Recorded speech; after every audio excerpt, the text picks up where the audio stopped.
All right, everybody, welcome back to 1216 Podcast, Anger Review section. We are on chapter 1106, On Your Side. But before we start off, I'm sorry that I've been missing in action a little bit. I have not been as much as possible. I had a recent death in the family, and it kind of hit pretty hard.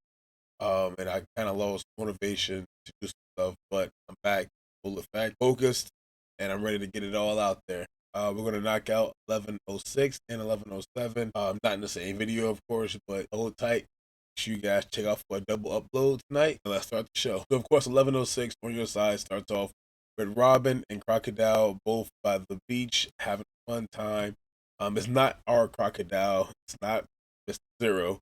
It's an actual crocodile that's just wearing Lacoste with a surfboard and pants on with with thong sandals on as well.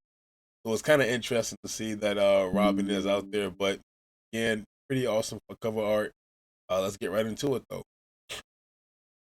So this chapter starts off kind of chaotic, kind of picking up where we left off at, of course, with the Marines surrounding Luffy. Luffy's obviously just eating a lot, and now he's gonna deflate the food like he always does to get his strength back. As he does this, everybody starts going crazy. Egghead is soon to be done for.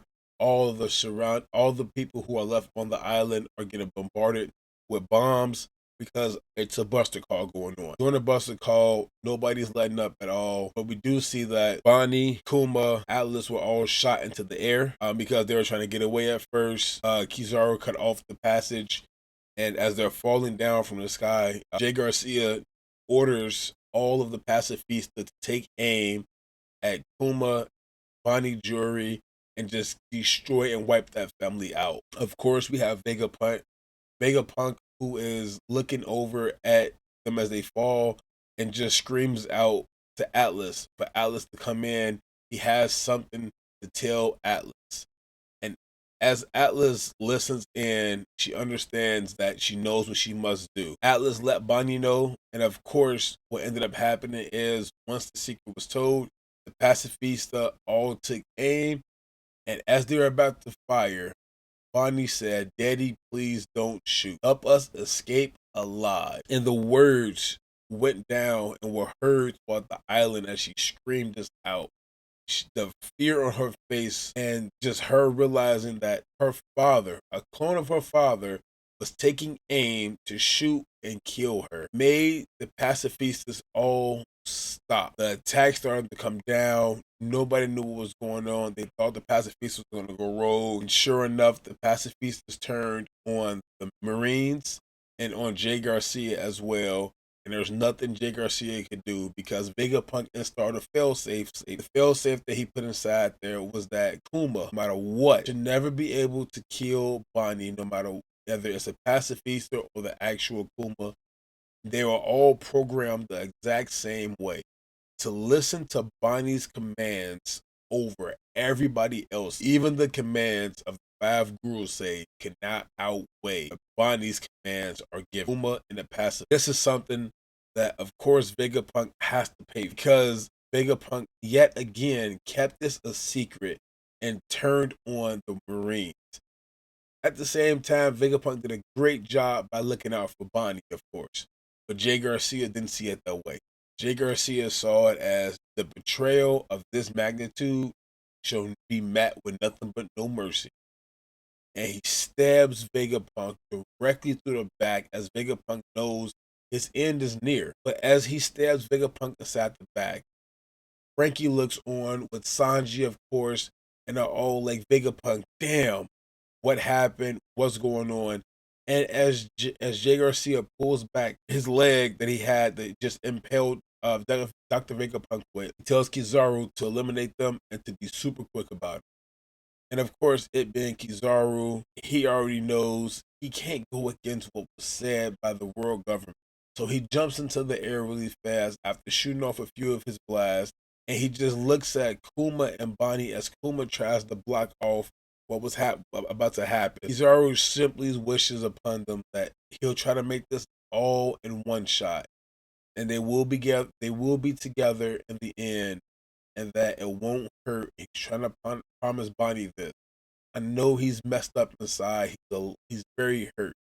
But as he has this slash up ready to go, our famous rubber boy finally awakened from his food coma. He feels good. He feels great. Of course, he probably stretched out. He's laughing. And he simply punches a hockey fist punch right towards Kizaru, knocking him down from the sky and protecting Kuma and Bonnie.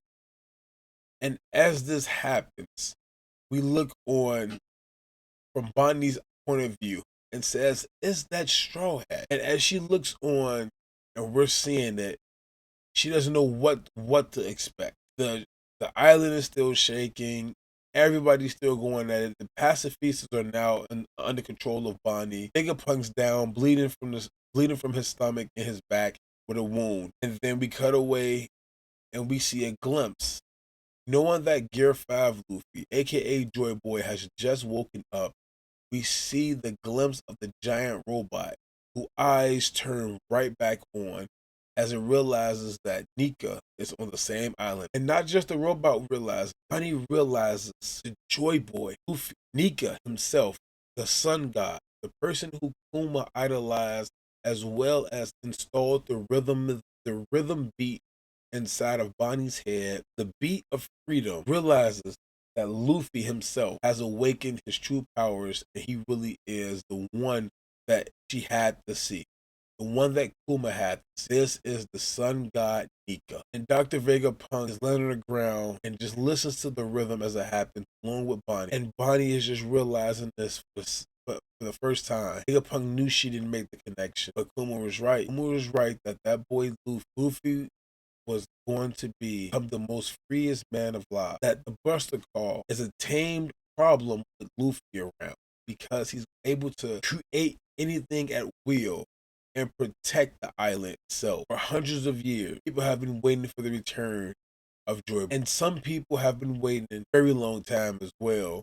As we cut away and see that the northeast coast of Egghead has a giant ship coming towards it that can't be stopped by anybody. The Marines are all trying to hold it off. But we look on and we see two giant figures. These giant figures are known as Dory and Bragi. Dory and Bragi are on a mission to, one, get past all of the Marines that are around to get to Egghead Island because they are coming to pick up Straw Hat Luffy. It's an emergency that's going on right now, and the giant pirates are here to get Luffy, or as they called him, the Sun God. And it ends right there with a lovely ending with it, with we seeing Dory and Bragi both armored up with their, well, not armored up, but both fitted with their weapons, their axe and their sword, and we get another complete chapter of greatness. From 1116 to 1106, 1111, oh, of course, it's nothing, and 6. These chapters were lined up so right, side by side. Dory and Bragi beginning to fight in Little Garden, to them coming, grab Luffy, aka the Sun God. Ichiro Oda, you've done it again. Oh, I can't wait to read 1107 and see what happens and why they're there to get him and what the emergency is. If they needed to come get the sun god, they knew something. Also, I wonder if they knew that he was the sun god based off the picture that he has now on his wanted poster with his white hair. If Dorian Brock automatically know, probably because of Jaguar saw that Luffy has awakened the sun god Nika. But we'll be back real soon for chapter 1107. Let us know your comments and thoughts down below. This was another banger chapter, and I can't wait to see what Ichiro Oda, aka Goda, has in store for us next. 12, signing off.